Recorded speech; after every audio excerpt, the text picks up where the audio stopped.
The McAlvany Weekly Commentary, covering monetary, economic, and geopolitical news events. Now here are Kevin Orrick and David McAlvany.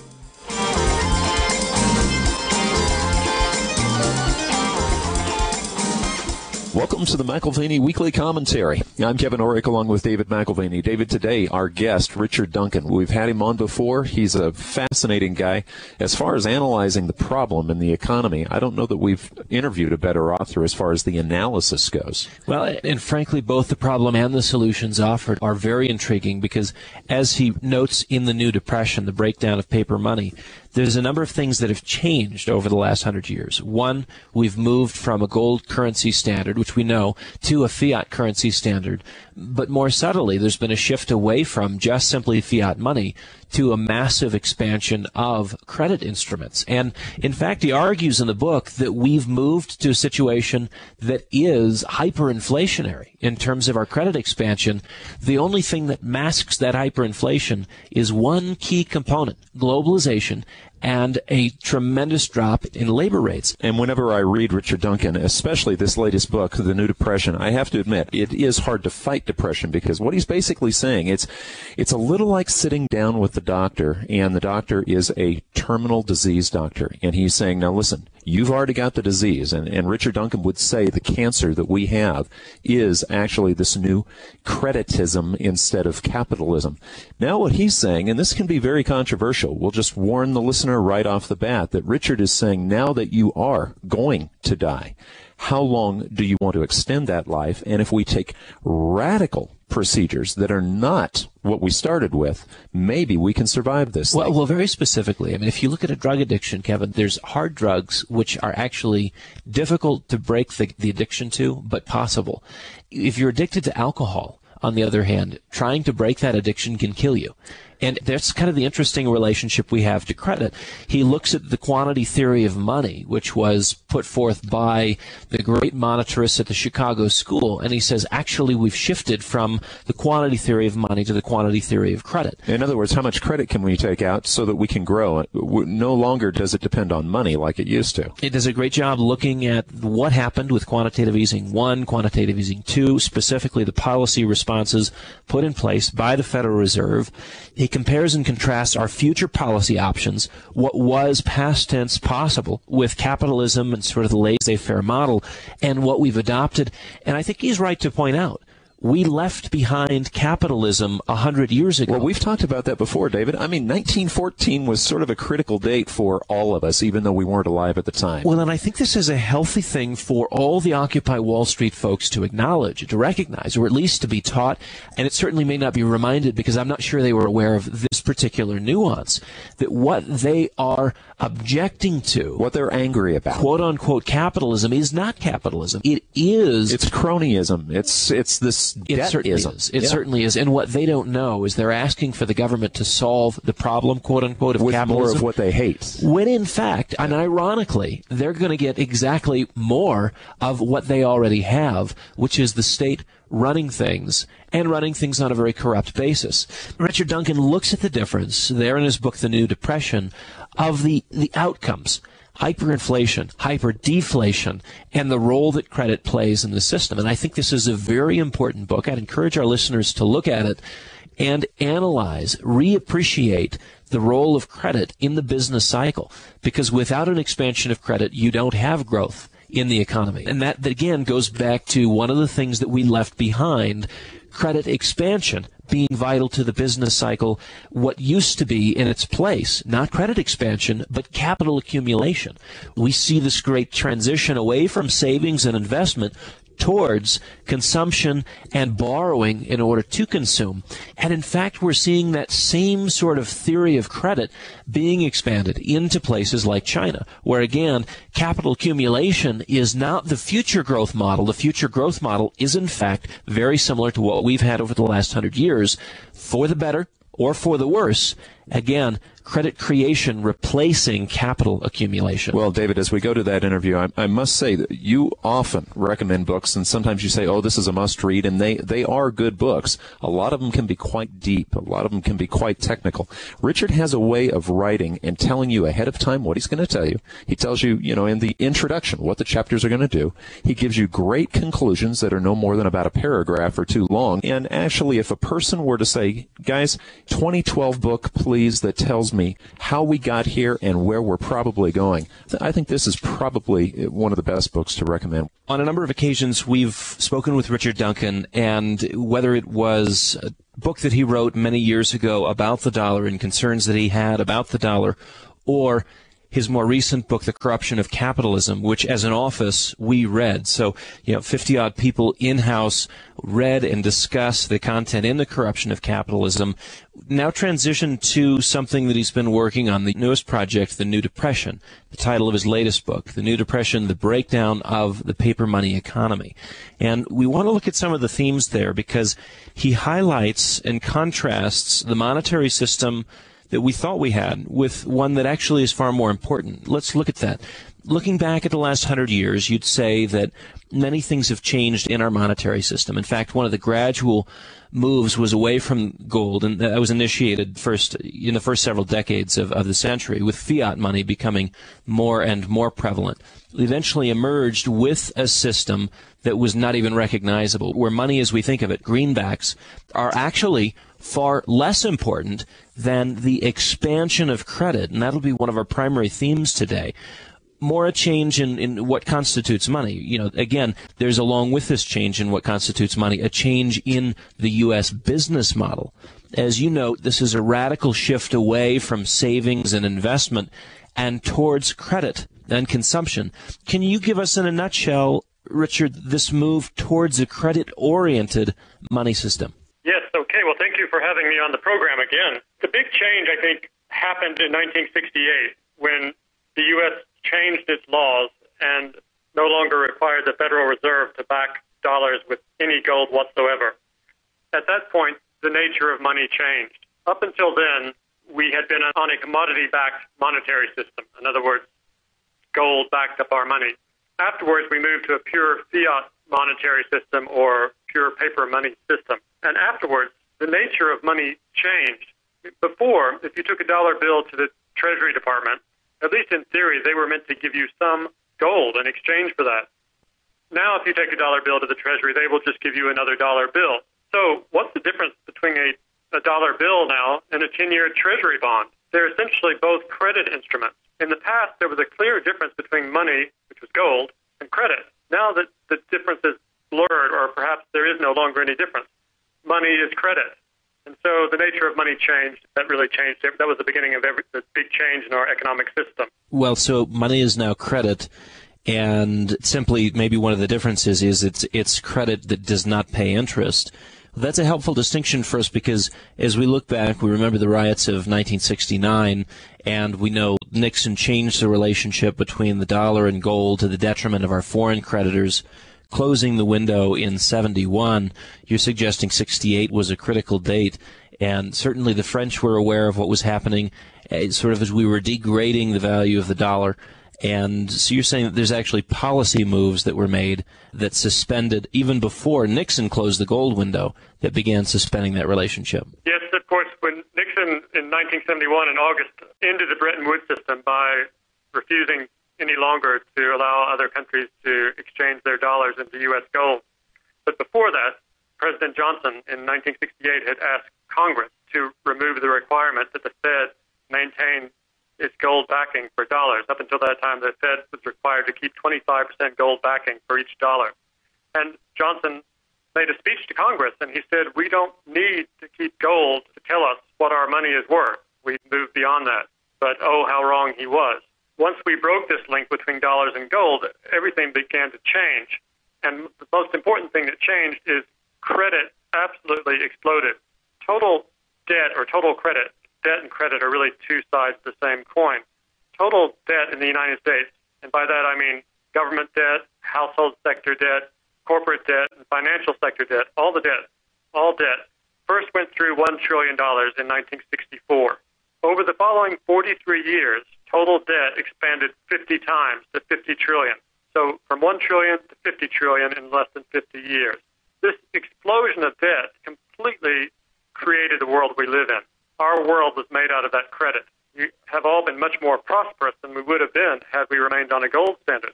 This ushered in the age of globalization. It allowed Asia to pursue its very successful strategy of export-led growth and transform China from a very third-world country into the China we know today. So this explosion of credit completely changed our world. And I would really suggest that it created a different kind of economic system, which I'll discuss a little later, I hope. But the thing is that in 2008, we hit the limit, it seems, for credit to expand any further, at least on the private sector side, because in 2008, the private sector effectively went bankrupt and couldn't repay its old debt and was cut off from any additional debt. And it was at that point that New Depression, as I call it, began. The New Depression, we're approaching the period, or arguably we're in it today. You're assuming that credit expansion is the hallmark of growth in a credit-dependent economy, and therefore if credit is contracting, that naturally the economy is getting off the rails.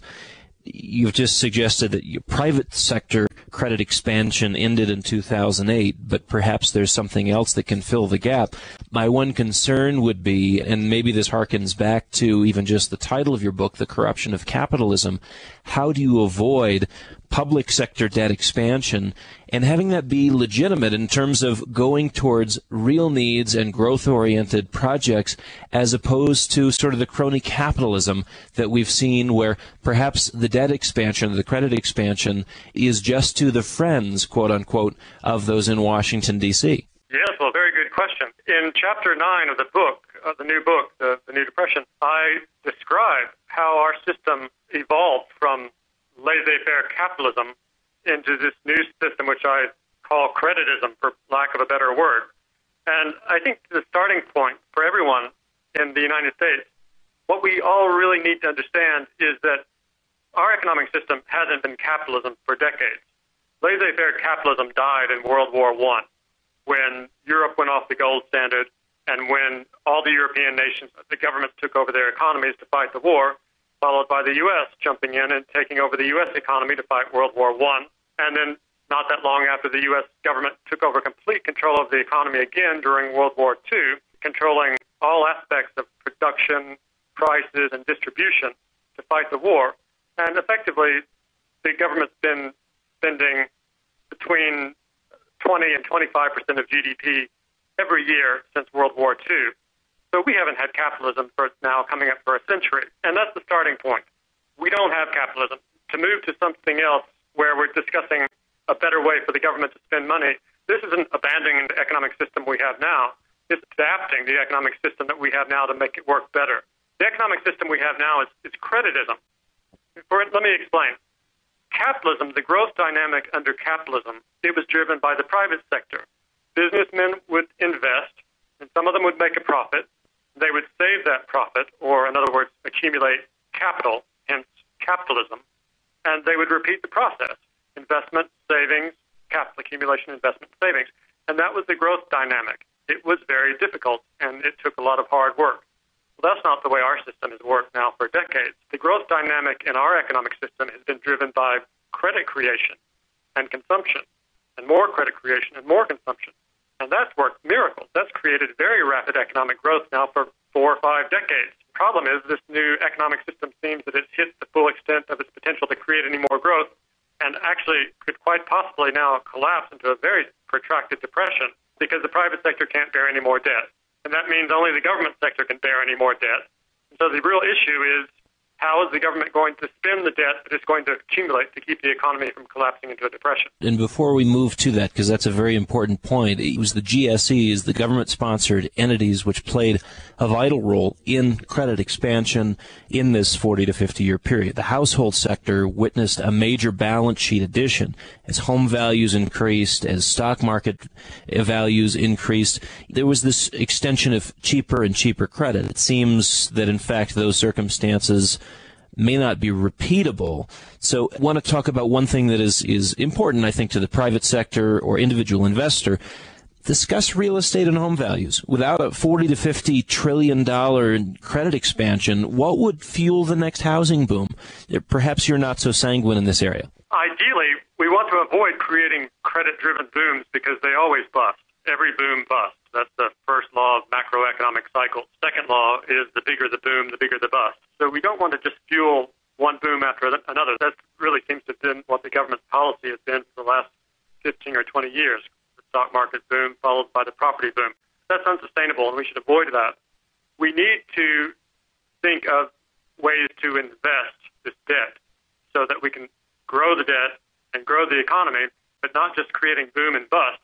Actually accumulate debt, but use the debt that we accumulate to invest in new industries so that through that investment we can generate a return that will be sufficient to repay the debt. So it needs to be about investing in what I call transformative 21st century technologies on a very aggressive scale so that rather than just wasting this money, we can actually invest it and generate fantastic new technologies and new industries to keep the United States the dominant economic power far into the future. We're aware that in the private sector, there is a very large multiplier in terms of credit creation, and there's almost, again, a building in or a multiplying, a compounding of that effect in the economy. With government sector credit expansion, is there the exact same kind of multiplier, or is it a different effect really in the economy? Well, I fear that I will sound like a heretic by what I'm going to say, but I think we really need to keep an open mind and look at this rationally and understand that almost every major industry in the United States is already subsidized by the government in one way or the other. Agriculture, the farmers and the corporations that own the agro businesses, they get government subsidies. All the industries that make weapons, they get government subsidies. The pharmaceuticals and the hospital industries, they are subsidized by Medicare and Medicaid. And the universities are subsidized through these processes also. So already all the industries are getting government support. So we need to understand that. And we just need to change the way that the government's supporting the economy, because already the government is driving the economy. Once that is understood, it doesn't seem so radical to suggest that the government should drive the economy in a more rational way. But the question I would have is, if the growth dynamic from this point forward is related to the credit markets, you're talking about an expansion of government debt, it really does require future monetary intervention in order to keep interest rates at a very low level. Today's number, we can, at 2.18%, finance a tremendous amount of debt, over $15 trillion, and it costs us a mere pittance, $300 billion in interest payments. Of course, tongue-in-cheek, $300 billion is no longer a pittance.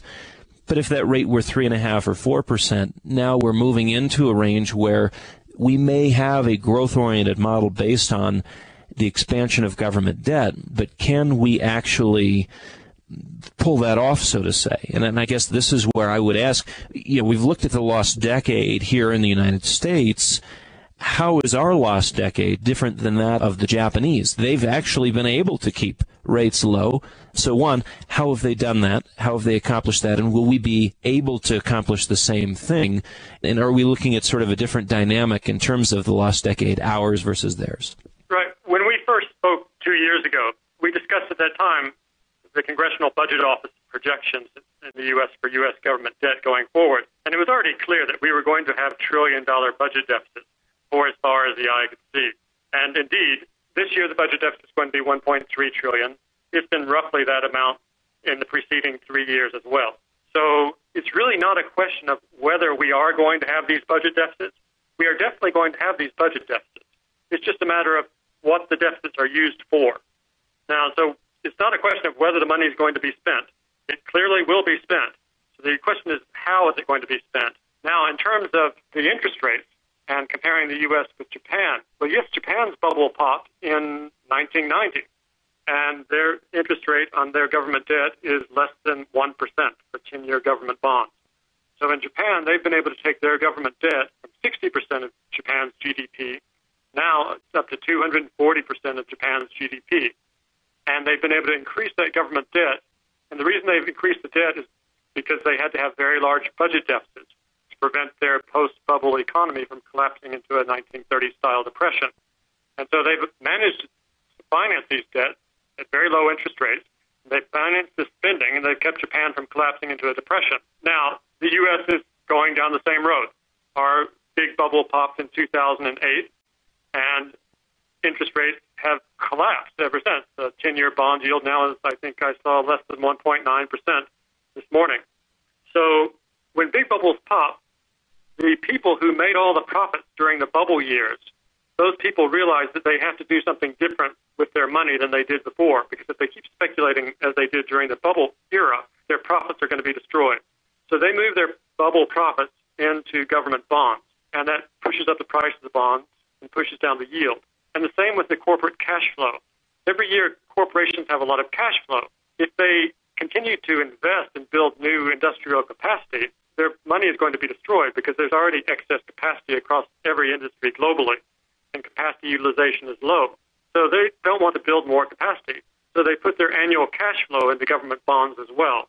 And that's another reason that bond yields are so low, both in Japan and the United States. But additionally, now in the U.S., Japan has had some paper money creation by the central bank, but not on a huge scale, or at least not on a huge scale by current standards. The Fed has been more aggressive in creating paper money, and now the European Central Bank also, with the most recent LTRO, which created something like 1 trillion new paper euros. These have been very aggressive moves of paper money creation, much more aggressive even than Japan. But as a result of those moves of paper money creation and buying government bonds, in the case of the Fed, this has driven down interest rates even further.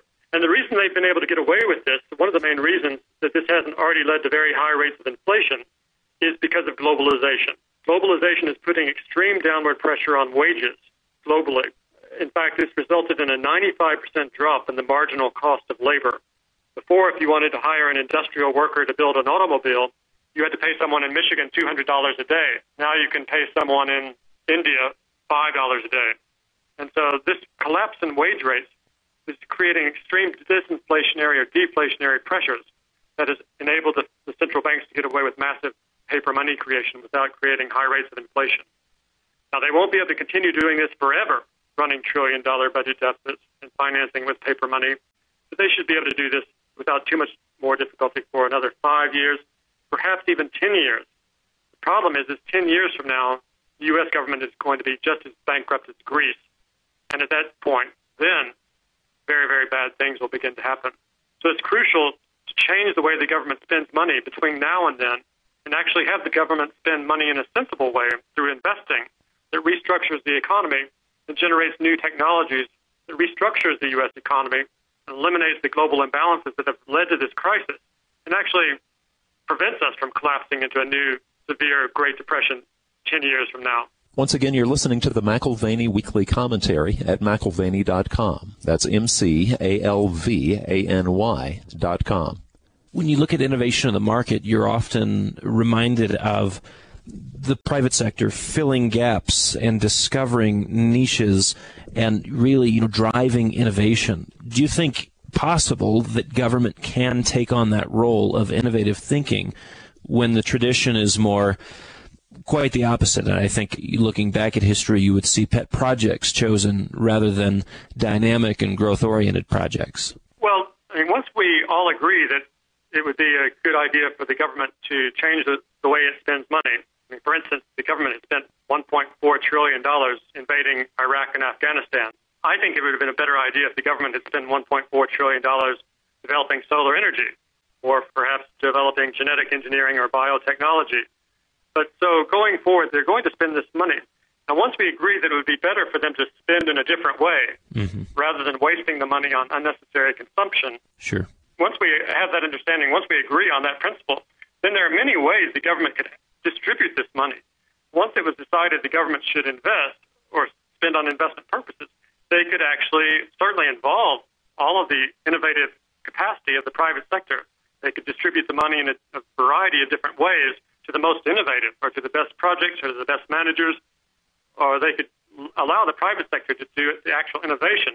It would just be the government funding it, and, of course, sharing in the profit of the successful innovation. That's healthy. Let's assume that we do end up propping up aggregate demand that is deficit spending, and we have an economy that's rolling forward on that basis. We're not moving towards a 12, 13, 15, 20% contraction in gross domestic product.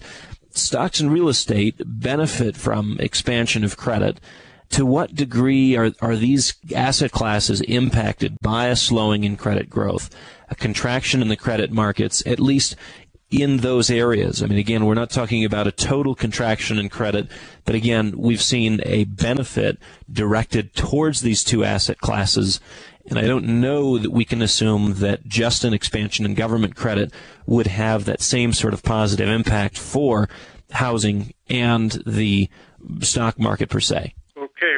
Well, so the Austrian economist, von Mises, for instance, I think they were right in their explanation for how credit creates an artificial boom. Von Mises famously described the process through which credit creates an artificial boom, but the day always comes when credit stops expanding, and at that point, the boom just doesn't flatten out at some permanent level of prosperity. All the good things that happened during the boom, they then go into reverse, and the new depression, or the depression as he calls it, begins. So in terms of what now happens if credit stops expanding, the difference between our world and the world von Mises lived in was he lived at a time when there was a gold standard. And so in his world, credit could only expand, or the money supply, gold, could only expand for a relatively limited short period of time because there was a limited amount of gold. And you could expand the money and credit based on that money for a short period of time, but then you ran out of new money, and so the credit expansion had to stop, and the boom turned to bust. And so this generally created relatively mild boom and bust periods. And from his point of view, they should have been avoided completely. Now, the difference between his world and our world is in our world, there was no limit, it seemed, for how long credit could expand. For 4.5 decades, credit went from 1 trillion to 50 trillion, creating an unprecedented global boom. So the danger is now, if this credit actually begins to contract, that we won't just have a temporary, mild boom and bust, or a bust phase. Our bust could be as protracted as the boom was. In other words, this could be a depression that goes on for decades, just as the Great Depression in the 1930s went on for an entire decade and didn't end until World War II started and government spending increased by 900%, and that put an end to the Depression. Of course, that war also put an end to 60 million lives. So, yes, if you're talking about asset prices for houses, if credit begins to contract, then it is going to become a very protracted depression, and house prices will fall much further. But now, as to your question of whether expansion of government debt will be sufficient to keep house prices from dropping, well, I think nothing drops forever. And we have to have some equilibrium between asset values and income levels. Ultimately, the median income of a country determines its economic growth. Median income has to go up in order to create sustainable economic growth. And if asset prices become very overly inflated relative to the ability of individuals to finance those inflated asset prices because their income is not high enough, then sooner or later the asset prices have to contract. So there must be a sensible relationship between the income of society and the asset prices in society. There's no way to maintain a disequilibrium there for too long. So asset prices, property prices have already dropped now 34% on average in the U.S. They may drop a little bit further, but we're going to get closer and closer to the point where this equilibrium between income and home prices has been reestablished. So the government spending and the government debt will be, again, we have a $1.3 trillion budget deficit this year. That's roughly 8% of GDP. This isn't going to go away, but this spending is the thing that's keeping the economy from collapsing into a Great Depression, and it's going to persist. It's just a question of how we spend the money. That raises the issue. It is a budget-related issue. We've had the credit markets, which have begun to contract, signals that is sort of game over for an era of credit expansion. And then, of course, you've got, in this cast of characters, Ben Bernanke, who's likely to continue his stimulative policies, the zero interest rate policies, or various forms of quantitative easing. The problem is, successively, the quantitative easing measures had less and less impact. So that brings us back to your point of, on the fiscal side, how do we spend the money, and can we spend it more effectively? Do you expect to see Ben continue with some of his monetary policy measures? I do, yes. I think one way of looking at this, a useful way of looking at this, is to imagine the global economy as being a big rubber raft. But instead of being inflated with air, this raft is inflated with a lot of credit. And on top of this raft, in floating on top of the global economy. You have all the stocks and all the bonds and all the commodities, including gold, and you've got 7 billion people. Now, the problem is that so much credit has been inflated into this raft, the raft has become defective. It's full of holes, and the credit is leaking out numerous holes all around the side of the raft. As the credit gets destroyed, it can't be repaid because people just don't earn enough money to repay the debt. So the raft is defective, and its natural tendency is to sink. And as it sinks, all the stocks and bonds and commodities and gold start to go down together. And for that matter, the 7 billion people start to sink. So the policy response has been and is and will continue to be to pump in more credit every time that happens. Pump in more credit through budget deficits and paper money creation, either by the Fed or by the ECB or wherever necessary, to reflate the global raft.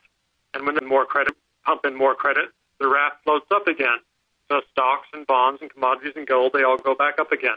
And that's what we saw when the first round of quantitative easing. That's what we saw with the second round of quantitative easing. And that's what we saw with LTRO. So in order to prevent the raft from sinking, this is what they're going to continue to do again and again and again, because they're absolutely terrified that if they don't do this, the raft will sink, and it will be an absolute replay of the 1930s and the 1940s. And in the 1930s, when the credit bubble that began in World War I, when the gold standard broke down and blew up during the 1920s, the roaring 20s, and that credit bubble popped in 1930, and that depression started, the government just stepped back and let market forces determine a market-determined equilibrium.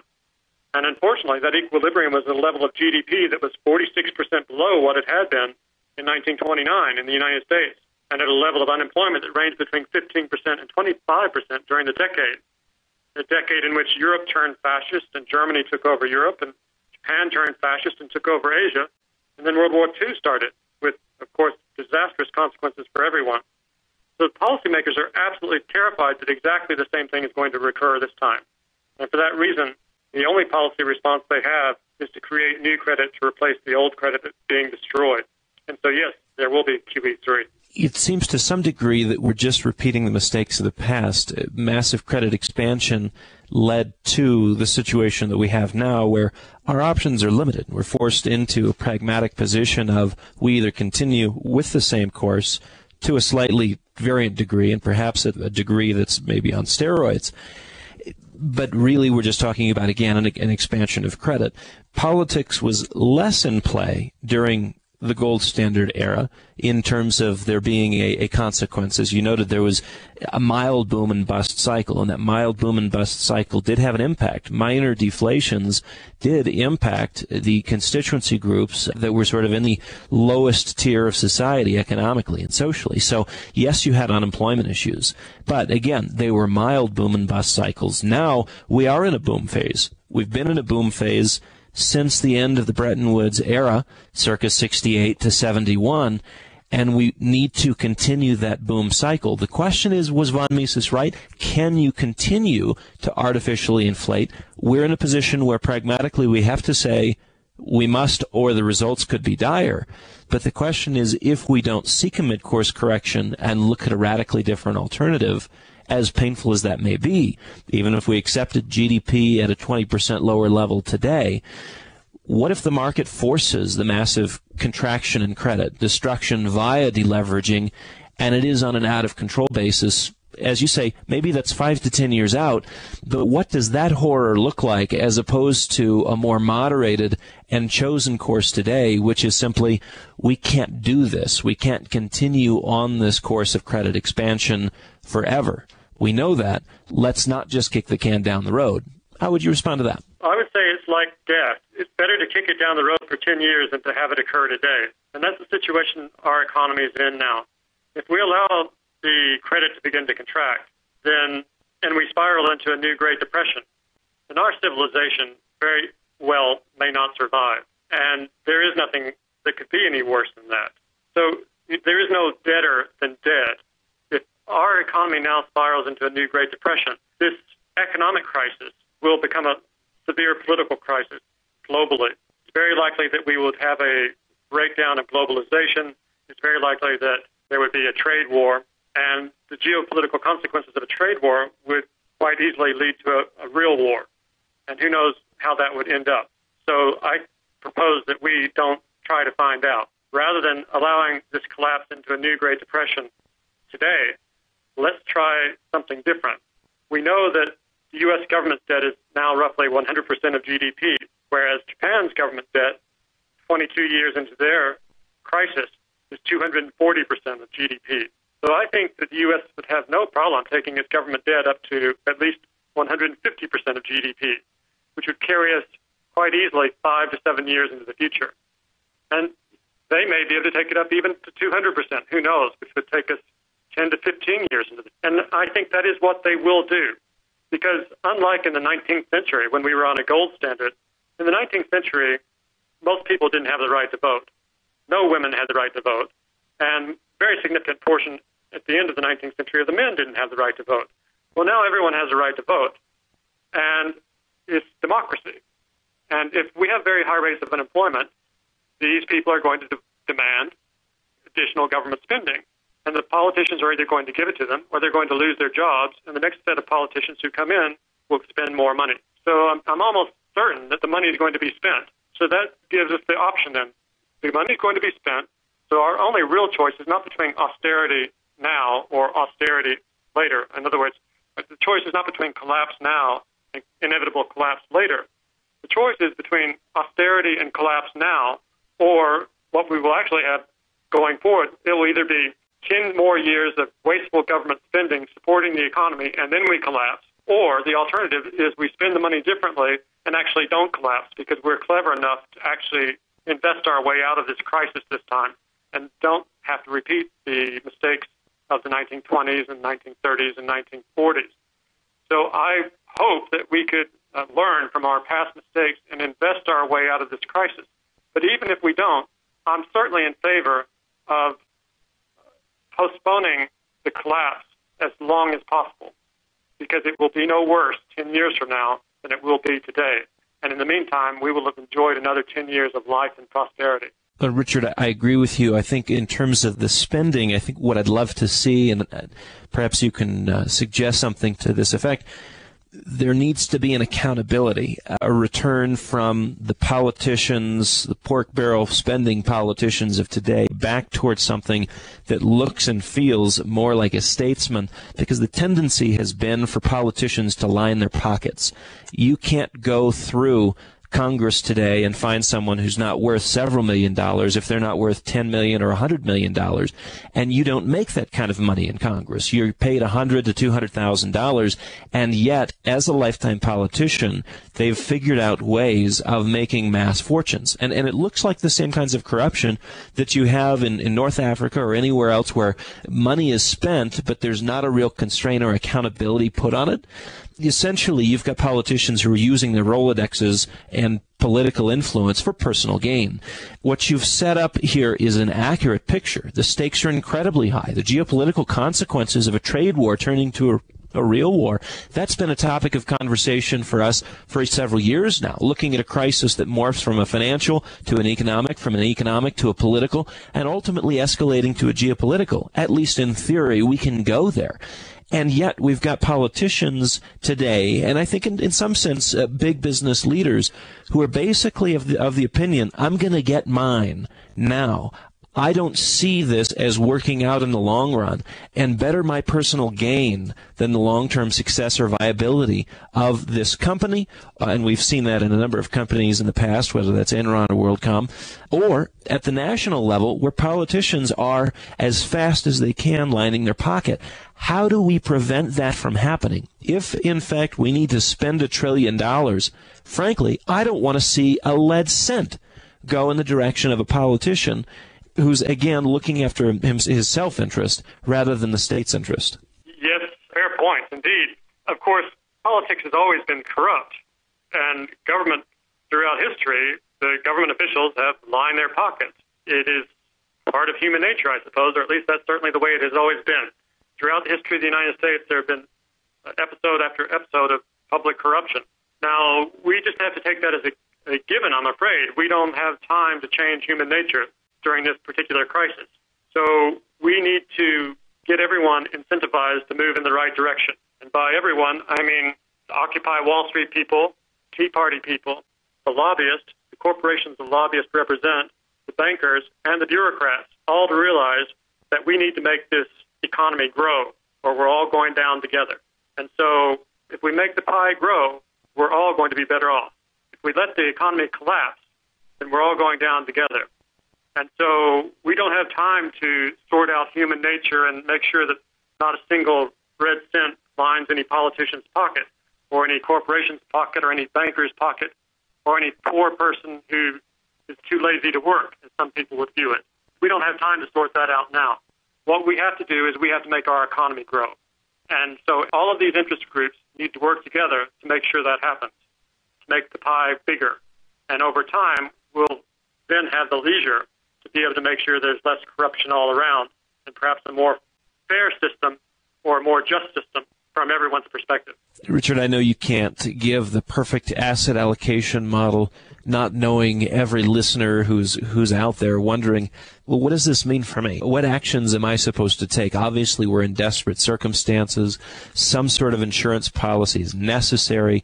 How do I sit on the fence between the success of this particular project, if government is able to hold this together and create growth?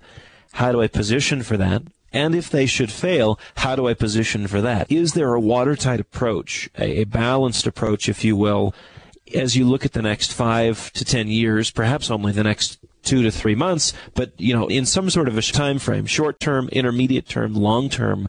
What are the rules of the road, do you think, for the global investor? Okay, well, in the short term, I think the rules are pretty clear. Because our global raft natural tendency is to sink, we know what the policy response is going to be. It is going to repeatedly be to pump in more credit through more and more rounds of government spending and more rounds of fiscal paper money creation. And so before long, the raft will begin to sink again, and stock prices will go down, and asset prices will all go down, and the global economy will look very endangered. And about that time, Chairman Bernanke is going to go on CNBC and tell us that there's going to be QE3. And that's the time for everyone to go long risk assets. That's what it's designed to do. It will make all the risk assets go up. So when Chairman Bernanke goes on TV and announces QE3, everyone should be long risk assets. But he will also tell us that the date that they are going to stop QE3. And when that date arrives, that's the time to take your profits and get out and wait for the raft to sink again, and asset prices will all go down again. And you can wait for a little while for the correction to occur, and then there'll be QE4. So in the short term, it's just risk on, risk off based on paper money creation by the club of central banks led by the Fed and the ECB. So that should be relatively easy. You can bet on bailouts, in other words. Now, in the longer run, it's far more difficult to say exactly what's going to happen. I mean, realistically, while I believe there's good cause to fight for what I'm advocating for, government investment on a very large scale and transformative 21st century industries to resolve our crisis, realistically, that's probably not going to happen. Now, looking out 5 to 10 years, the global economy will still be directed by government policy. What the government policy does will determine the direction of asset prices 5 years from now and 10 years from now. But we don't know who the government is going to be 5 years from now or 10 years from now. So if you had to lock in an investment portfolio that you couldn't touch for the next 10 years, for example, then the course that I think would be one that would be most sensible for most people would be to have a very broadly diversified portfolio that could survive either high rates of inflation or severe deflation. Because if the government spends too much money and prints too much money, we are going to end up with very high rates of inflation. On the other hand, if, for instance, Ron Paul is elected and bans the Fed and implements government austerity, then we're going to collapse in severe deflation. So the truth is, it's very hard to preserve wealth. If it were easy to preserve wealth, the families who were wealthy 200 years ago would still be wealthy today, and normally they're not. And in the kind of environment that we're going to face over the next 10 years, a great deal of wealth is going to be destroyed. Now, if you have to lock in a portfolio today, you want to have a portfolio where you would accept the inevitability of part of it being destroyed, and the compensation for that would be that not all of it would be destroyed. So if you have a broadly diversified portfolio, say with blue chip stocks, preferably with a good dividend yield, and even bonds, government bonds and blue chip corporate bonds, next commodities, mostly gold, and then you could have residential property as the fourth part of your portfolio. For instance, if you have a great deal of money, you could buy residential buildings in a good location that you could let out to people. And the fifth part of the portfolio would be borrow money at fixed interest rates to finance your residential properties. But it must be at fixed interest rates. Now, with that kind of diversified portfolio, part of your wealth would be preserved either any way it goes, either high rates of inflation or high rates of deflation. If we have lots of inflation, it would be bad for your bonds, it would be bad for your stocks, but it would be very good for your gold, and your rental property would still be intact. And the higher rates of inflation would basically make your fixed interest rate debt evaporate. On the other hand, if we have severe deflation, then that would not be good for stocks, but it would be very good for your bonds. And it wouldn't be good for your gold, but you'd still have your rental property. And the rent might adjust down, but price of everything would adjust down, so you'd still be relatively better off. So with that kind of diversified portfolio, you can reserve some of your wealth into the future despite almost any possible scenario. So if we have an extreme deflation, the trick is to make sure that your assets deflate less than your neighbor's assets, so you'll still be richer. It's very similar to a simple model that we've suggested for many decades, where a part of the mandate that you adopt is liquidity, which is cash and cash alternatives. A part of the mandate, on the other hand, is growth and income, which is stocks and bonds. And a part of the mandate, the third mandate, if you will, is insurance-related, commodities, specifically precious metals. And, taking a balanced approach, acknowledging that, A, you don't know exactly how the future will look, and B, you don't want to put all your chips on one number, one color.